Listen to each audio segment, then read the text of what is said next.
이 말씀의 결론이 뭐냐면, 누군가를 네가 제자 삼고자 하느냐? 네가 먼저 제자가 돼야지. 그 말씀 하시는 것 같아요. 제가 말씀을 준비하면서 주님께서 제목을 다시 주셨습니다. 나는 제자인가? 따라서 같이 합니다. 나는 제자인가? 나는 제자인가? 네, 오늘 말씀을 통하여서 정말 내가 주님을 따라간다고 말로는 하는데 정말 주님을 따르는 제자인가 점검하는 시간 가졌으면 좋겠습니다.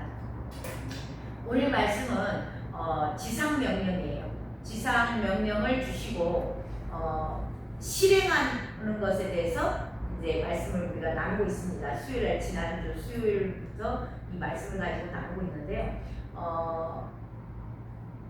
이게 순종하는 자들, 지상명령을 다 모두가 암송해요. 다 들었어요. 알아요.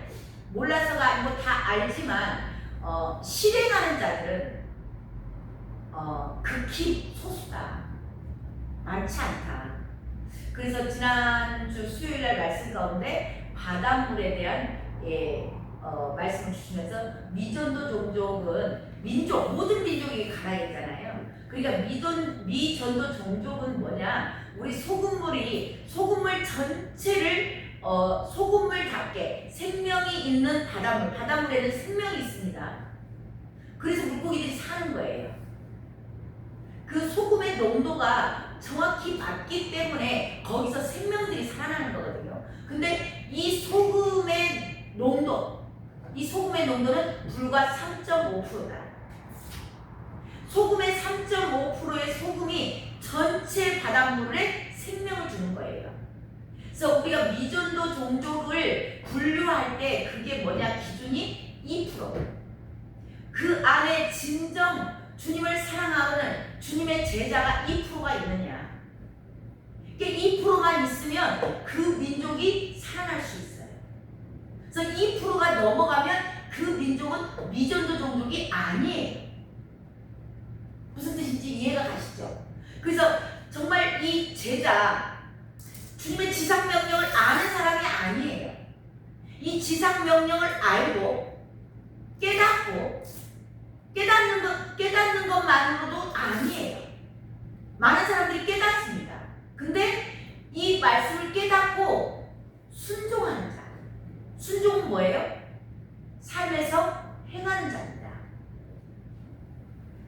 그것에 대해서 지난주에 선교 전략, 그렇게 하기 위해서 저와 여러분에게 말씀을 주셨어요. 자, 첫 번째가 뭐였냐면 전도 전략. 이게 전도 전략이라고 할 수도 있어요. 그리고 선교 전략이라고 할 수도 있습니다. 이 전도와 선교의 전략 가운데 제일 첫 번째가 뭐였냐? 가라예요. 가라. 저와 여러분은 세상을 향해 가야 돼요. 복음을 들고 나가는 겁니다. 열방을 향해 복음을 들고 나가는 거예요. 자, 그것이 선교 전략의 첫 번째 단계입니다.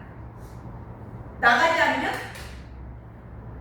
나가면 있고, 우리 전도 나갈 때 우리 그 안경에서도 많이 외쳤죠? 나가면 있고 안 나가면 없다. 나가야 있어요. 나가야 영혼들을 만나는 겁니다. 그래서 첫 번째 가라. 그리고 두 번째 이제 전도의 대상, 선교의 대상에 대해서 주님께서 말씀하셨어요. 그게 이제 19절 말씀에서 나오는데요. 너희는 가서, 그리고 두 번째가 모든 민족입니다. 모든 민족. 그래서 이 미전도 종족도 저와 여러분 분류를 할 때 민족 단위로 분류를 해요. 모든 민족으로 가야 되기 때문에. 그래서 저와 여러분은 모든 사람, 그 모든 민족 안에는 모든 사람이 포함되어 있는 겁니다. 그러니까 우리가 열방으로 나갈 때는 모든 민족이 맞아요. 자, 근데 이 땅에서 우리가 이제 우리 주변에서 전도를 하잖아요. 그러면 모든 사람이에요. 일부 내가 나하고 소속된 사람, 나하고 관련된 사람, 나하고 혈육이 관련된 사람, 그 사람만을 원하는 거 아니었어요. 그리고 내가 저 사람이 있기 때문에 내가 먼저 이 사람은 되겠네 안 되겠네 그렇게 하지 마라 이 말이죠. 그래서 전도를 할 때, 선교를 할 때 모든 민족, 모든 사람. 그래서 우리가 미리 이게 우리가 먼저 저 사람은 절대 복음을 안 받을 것 같아. 우리가 먼저 그것을 하는 것은 뭐냐면 하나님의 능력을 제한하는 거예요. 얼마나 많은 사람들이 참 제가 이제 이런 말씀들이 깨달아져서 이게 보면은 진짜 많은 사람들이 목사님들도 많아요. 하나님의 하실 일을 그냥 열어놓고 우리는 따라가면 돼. 순종만 하면 되거든요. 근데 정말로 많은 사람들이 하나님의 일을 제한하고 있구나. 그래서 저도 처음에 이렇게 지나가면 20대 쟤네들은 절대 복음을 안 받더라라는 그게 고정관념이 있어요. 네, 제 안에도.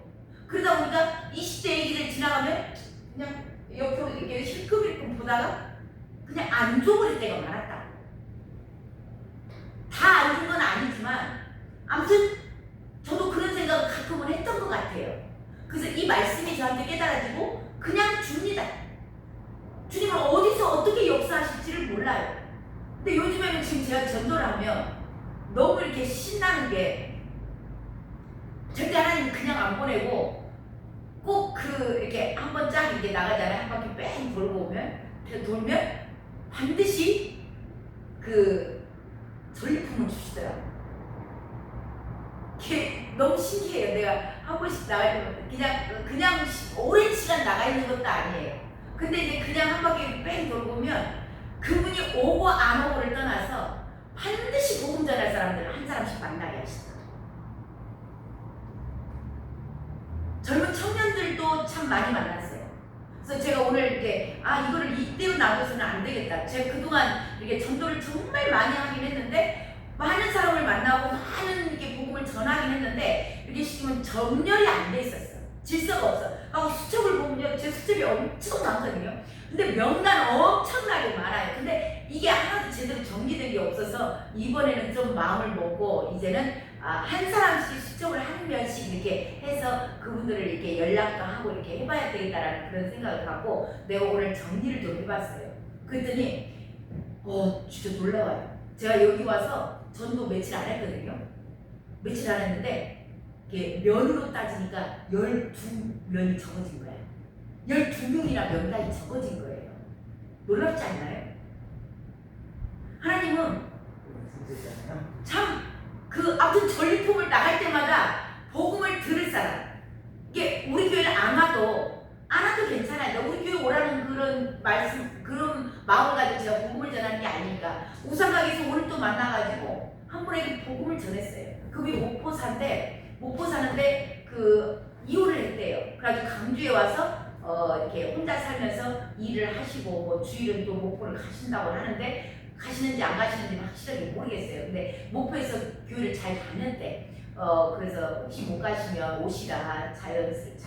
자유스럽게 아버지의 집이다. 이제 그렇게 하면서 지금 왜 빨리 복음이 회복이 돼야 되는지, 예배가 회복이 돼야 되는지, 그러면서 내가 우리 박미경 집사님 이야기를 하면서 참 진짜 사람 일이라는 걸 모르겠더라. 그분이 시한부 판결을 받을 줄을 누가 알았겠느냐. 그분 예배드리라고 하려고 우리 이 교회 개척하기가 돈이 장난이 아니잖아요. 교회 개척하는데 그 많은 돈을 들여서 그 한 분 초국 보내려고 교회를 여기 다시 이제 5월달에 왔는데 여기 다시 교회 개척하게 하시더라. 그러면서 그 한 영혼에 대한 그 주님의 사랑과 그 주님의 그 뜨거운 마음, 그 얘기를 그분이 전했더니 누워서 처음에 듣고 있다가 갑자기 어느 순간 벌떡 일어나서 앉아서 그 이야기를 그 복음을 듣는 그런 걸 봤습니다. 그래서 참 자주 나가야 되겠다.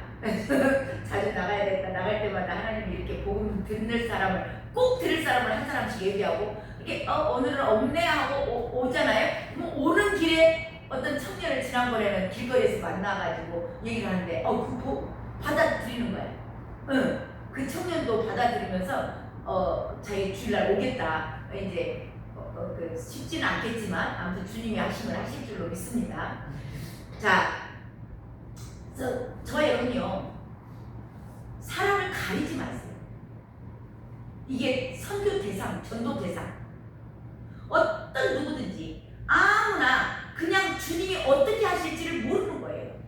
내가 만약에 그 청년들이 지금 제가 명단에 적어진 게 좀 있는데 그 청년들 내가 옛날 저기 내 생각에 요새 청년들은 말 안 들어 절대 복음지 받지도 않아. 내가 그런 선입견을 갖고 그 애들을 그냥 지나쳤다면 그 애를 내가 그것도 진짜 저도 그것도 우리더라고. 왜냐면 그 애가 길거리에 서 있는데 애라고 하면 안 되고 청년이 그 청년이 길거리에 서 있는데 제가 그 반대편에서 걸어와요. 그래서 내가 보면서 저 복음을 전해야 되나 말아야 되나 지금 가는 길이니까 그냥 갈까 제가 순간적으로 고민을 했던 것 같아요. 그리고 갑자기 이 생각에 모든 민족 모든 사람에게 하라 했지. 그래서 얼른 이제 건너간 거예요. 근데 받아들이는 거예요. 그래서 저와 여러분이 정말 하나님 하시는 일을 제한하지 말고 만나는 모든 사람 이게 시간을 꼭 내서 전도를 한다라는 것도 이게 못할 수도 있어요. 시간을 낼 수가 없으면 그냥 오고 가는 길. 제가 그 쌍촌동에서 놀라운 일이 있었던 것 여러 번 가끔 얘기했던 것 같은데 그날은 전도를 간 게 아니었어요.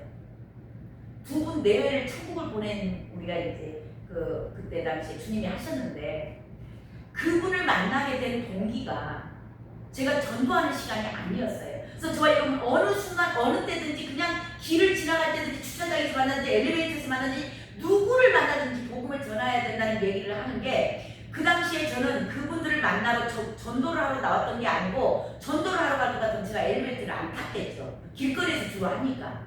근데 그날 어디를 신방을 가는 길이었을 거예요. 제가 정확히 오래돼서 기억이 안 나는데 엘리베이터를 딱 탔는데 어떤 어르신 한 분이 남자 어르신이 타셨어요. 그래서 내가 그분에게 그냥 전했어요. 교회 다니세요? 그랬더니 교회를 안 다닌다겠던가 다니다가 쉰다겠다든가 그러면서 저는 안교 그때 당시 이제 제가 부교육자 시절이니까 제가 이렇게 여기 교회에서 나왔습니다. 제가 초대장 한 장 드릴까요? 그랬어요. 그랬더니 그분이 몇 마디도 안 했어요. 그 앞전에 막 서두에 막 구구절절하니 막 그냥 옷이야 됩니다. 초대장을 드릴게 막 그냥 열심히 설득력 있는 말로 한 게 아니에요. 이게 성령이 하신 거예요. 제가 그분에게 초대장을 한 장 드릴까요? 그랬더니 달래요. 갈 사람이 있대요. 본인이 아니고 누군가가 갈 사람이 있다라고 얘기를 하시는 거예요. 근데 자기 부인이었어요. 부인이 다니다가 교회를 쉬고 있었어. 찾고 있었던 거예요. 교회를. 갈 교회를. 근데 저를 엘리베이터에서 만난 거예요. 자, 제가 전도하려고 하는 시간도 아니었어요. 전도하려고 하는 시간도 아니었고 가는 길목에 엘리베이터에서 우연히 만나서 그냥 교회 다니세요? 하고 물어봤을 뿐이에요. 거기서 만났던 그 어르신 한 분을 통해서 그 부인과 지금 다 소천하셔서 천국 가셨어요. 두 분 다 가셨어요. 확실해. 그래서 그분들이 나중에 정말 너무 이렇게 감사하는 그런 걸로 자기네들 저기 뭐예요? 국가에서 대주는 그 아파트 있잖아요. 영세민 아파트. 거기에 보증금이 250만 원인가? 얼마가 들어있는 보증금. 그거를 우리 교회에다가 당신 정말 많이 아프기 전에 아팠어요. 그때도 아팠는데 정말 심하게 들어눕기 전에 저에게 공증을 해줬어요. 우리 교회에다가. 그걸 헌금으로 주신 거예요. 제가 나중에 생각해보니까 이분이 11조를 한 번도 안 하셨거든요. 주님이 이렇게라도 11조를 갖고 가게 하시나? 그 생각이 들더라고요. 그분이 아마 지금 천국에서 지금 여기 보고 계실 거예요. 네, 보고 계실 겁니다. 내 이야기 또 하네? 그러면서 그 두 분 내외가 웃고 계실 것 같아요. 참, 그래서 저 여러분요, 전도를 꼭 시간 내서 해야 된다? 그런 고정관념 자체도 우리는 내려놔야 돼요. 그냥 생활 속에서 마트를 갔어요? 마트를 갔으면 그 마트 주인에게 우리가 돈 내고 계산하고 오면서 캐셔들이 있잖아요. 카운터에 주인이 아닐지라도 캐셔들이 있다고 누군가는 계산을 하잖아요. 그럼 그 사람에게 우리가 돈 내고 오면서 예수 믿으세요? 정이 바쁘다 그러면 이거 한가할 때 복음지 한번 읽어보세요. 예수님 믿고 그리고 구원 받으세요. 천국 가세요. 그렇게만 해도 이게 우리가 생활 속에서 그냥 뭐랄까 전도자의 삶을 그냥 사는 거. 이게 얼마나 저는 중요한 것을 그 현장 가운데서 내가 그분들이 교회를 올 줄을 알았겠어요? 뭐 했겠어요? 그분이 초대장 받아가지고 내외 교회 다니시고 그리고 나중에 천국 가신 거야. 그래서 저와 여러분 오늘 이제 이야기를 하려고 목적은 아니었는데 이 이야기가 필요하신 분이 있으신가 봐요. 그래서 이 전도, 선교의 대상 우리가 열방에 못 갈 수도 있어요. 열방에 물론 가면 좋죠. 모든 민족에게 전하라 했으니까. 근데 그러기 전에 오늘 말씀 제목이 나는 제자인가요? 오늘 말씀 제목이 내가 정말 그 전도 정말 복음을 전해야 되겠다. 저 영혼이 지옥에 가는데 저렇게 살다가 지옥 가는데 그 긍휼한 마음, 주님의 마음 이게 있는 자들에게는 이 땅에서 복음을 전하지 않을 수가 없는 거예요. 왜? 내가 오늘 안전하면 저분 만약에 오늘 저녁에 주님이 데려가면 지옥 가는 거야. 근데 에스겔에서 말씀이 있는 거예요. 그가 복음을 네가 안전해서 제 가운데서 그냥 오면 오늘 내가 만났어요. 우리는 기억을 못 할 수 있습니다. 근데 우리 천국에 가면 그거 다 알거든요. 동영상이 돌아가고 있다고. 내가 오늘 만난 사람 그 사람이 가서 죽었을지 살았을지 우리는 다 알아요? 몰라요? 몰라요. 근데 우리가 오늘 만난 사람 가운데 누군가는 오늘 밤에 주님이 데려갔을 수도 있어요. 근데 그 핏값을 너에게서 찾겠다. 그래서 저와 여러분이 이런 부분에 대해서 주님 내가 만나는 모든 자들에게 가능하다면 주님 제가 복음 전하게 해주세요. 행여 나하고 오늘 만났는데 그 사람이 오늘 밤에 죽어가지고 나하고 만났는데 해가지고 내가 여기서는 몰라요. 그 사람들이 어디 사는지 어떻게 알겠어. 근데 정말 동영상이 돌아갈 때 너 복음 전했니? 그때 내가 그 사람 네 앞으로 지나가게 했었잖아. 너 고민만 하다가 그냥 지나갔지. 그럼 어떡하냐? 아무튼지 저와 여러분이요 모든 사람 만나는 모든 자에게 복음을 전할 의무가 우리에게는 있다. 그래서 전도와 선교의 대상에 대해서 나눴습니다. 자 오늘 말씀은 그러면 어떻게 할 것인가요? 어떻게 할 것인가? 그래서 오늘 세 번째 시간인데 제목이 뭐냐면 제가 아까 뭐라고 그랬다 했어요? 제자 삼으라라고 적었어요. 근데 주님이 나는 제자인가라고 바꿔주셨다고요. 자 제자를 삼아라 그 내용이 나오죠. 자 19절 보면 그러므로 너희는 가서 모든 민족을 제자로 삼아 그랬어요. 그래서 이 말씀을 근거로 제가 제목을 제자 삼으라 그렇게 했어요. 자 근데 제자 삼으라 이제 제자에 대해서 먼저 알아보도록 하겠습니다. 주님께서 교회에 교인을 많이 늘려라 그렇게 하지 않으셨어요. 너네 교회 빈자리가 너무 많다. 빈자리 갖다 막 다 채워라 그렇게 하지 않으시고 교회 멤버십들이 아니에요. 썬데이 크리스찬을 만들라고 하지 않으셨습니다. 저와 여러분에게 주님께서 분명하게 말씀하신 것은 제자를 삼으라. 제자. 자 제자는 무엇인가? 이 제자에 대해서 제자가 뭐죠? 라고 이제 말씀을 준비하는데 주님이 엘리야와 엘리사를 생각나게 하셨어요. 구약의 엘리야와 엘리사 그리고 신약에는 예수님과 제자들이에요. 똑같은 내용으로 이게 돌아가는 거예요. 그래서 저와 여러분이 구약을 읽을 때 구약 안에서 예수 그리스도를 늘 발견하셔야 된다라고 내가 말씀드렸죠. 네, 자 그래서 제자에 대해서 제자란 무엇인가? 열왕기상 말씀을 보면 열왕기상 봐봅니다. 열왕기상 19장 열왕기상 구약입니다. 열왕기상 19장 가면 가시면은 이제 못 찾으시면 그냥 보도록 하겠습니다. 제가 나눌게요. 열왕기상 19장 19절에 가면 엘리야가 엘리사를 불러요. 엘리사를 제자로 부릅니다. 자 겉옷을 던지죠. 겉옷을 던졌다는 것은 너 나를 따라와 팔로미 그거하고 똑같아요. 그걸 이제 제자를 삼았을 때 그때 엘리사는요 굉장히 부유한 가정에서 살았어요. 12 결이 그 소 12쌍을 가지고 그 밭을 가는 집. 엄청난 부자인 거죠. 그때 당시에. 이 부유한 가정 가운데서 소명을 딱 받습니다. 엘리야로부터 소명, 할로미, 나를 따라와. 너 내 제자로 따라와. 그거예요. 그렇게 받았을 때 이 제자란 뭐냐? 첫 번째 즉시 순종이에요. 즉시 순종입니다. 자, 엘리야가 불렀을 때 엘리사가 정말 세상에 어쩌면 부잣집이니까 뭐 자기 마음대로 할 수 있는 게 다 많이 있었죠. 우리 예수님의 제자들도 마찬가지예요. 그때 당시에 베드로가 배 한 척이 있으면 부자입니다. 중상급은 돼요. 그리고 세베대의 아들들 요한과 누구죠? 안드레 말고 요한하고 야고보도 부자예요. 베드로보다 훨씬 부자였던 것 같아요. 그리고 그 인지도도 있고. 그 왜냐면 그 안나스하고 아는 대제사장과 아는 사이였다고 그러잖아요.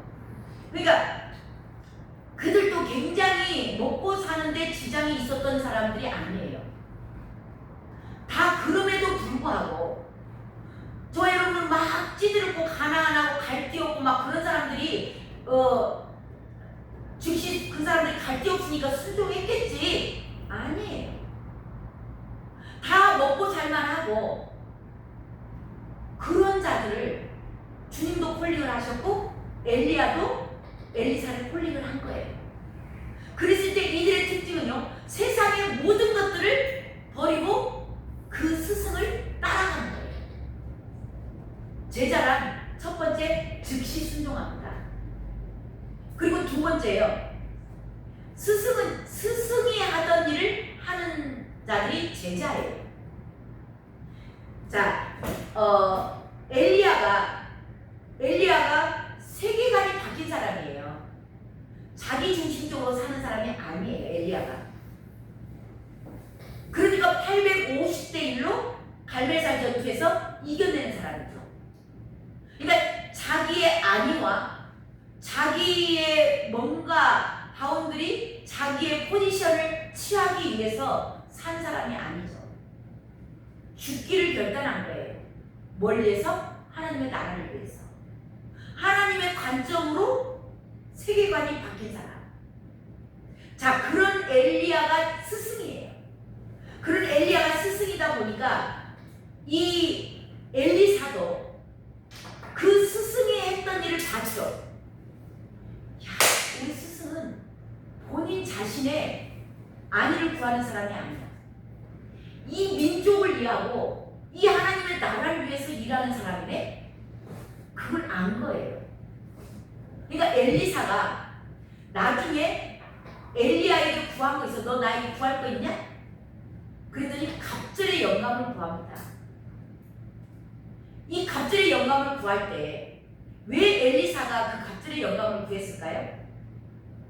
자기 스승을 보니까 너무 대단한 거예요.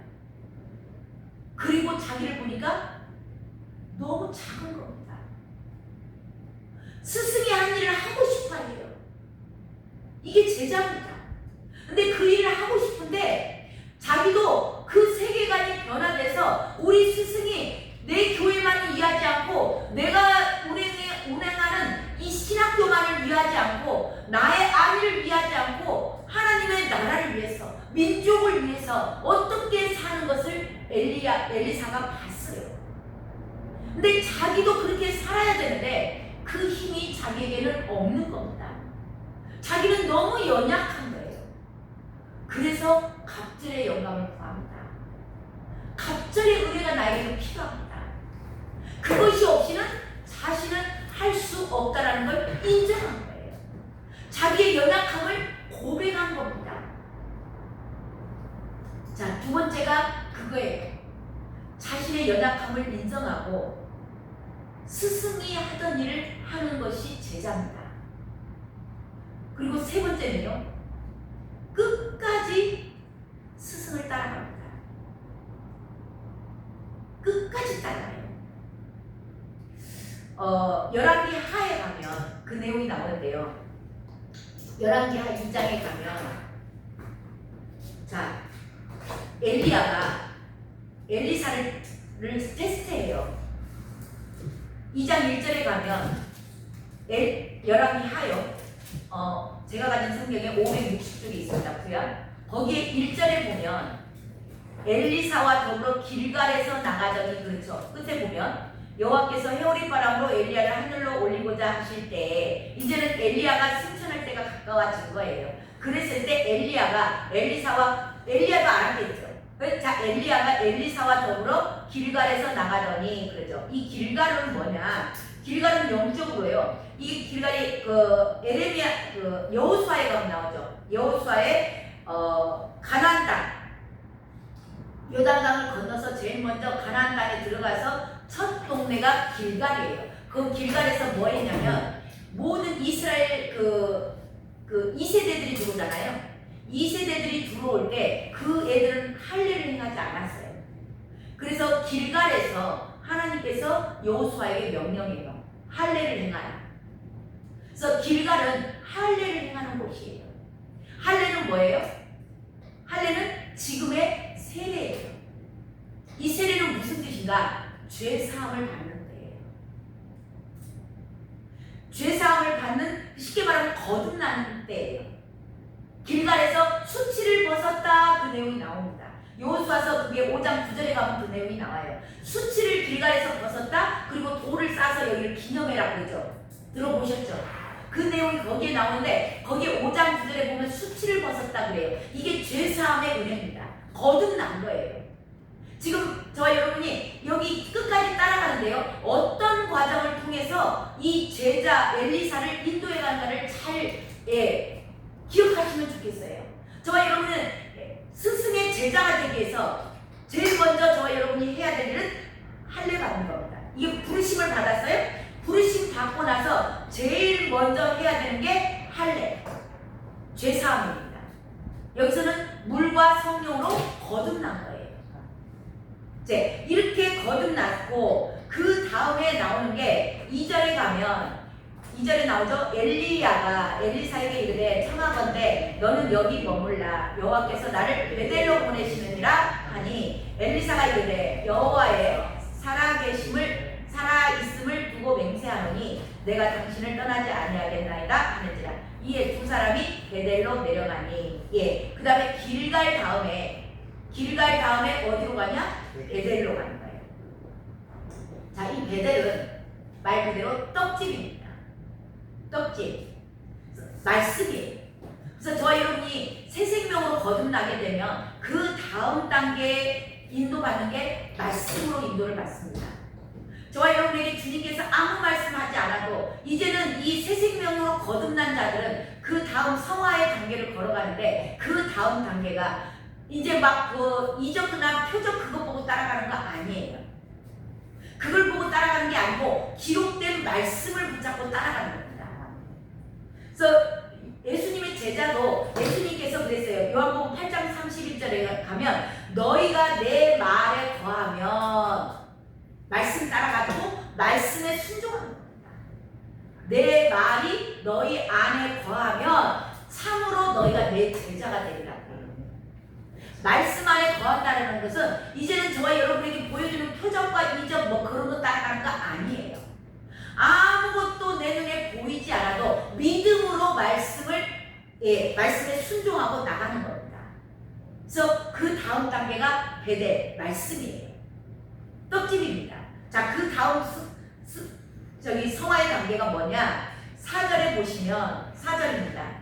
4절 제가 읽겠습니다. 엘리야가 그에게 이르되 엘리사야 청하건대 너는 여기 머물라 여호와께서 나를 여리고로 보내시느니라. 엘리사가 이르되 여호와께서 살아계심과 당신의 영혼이 살아있음을 두고 맹세하노니 내가 당신을 떠나지 아니하겠나이다 하니라. 그들이 여리고에 이르매 그 다음 단계가 여리고입니다.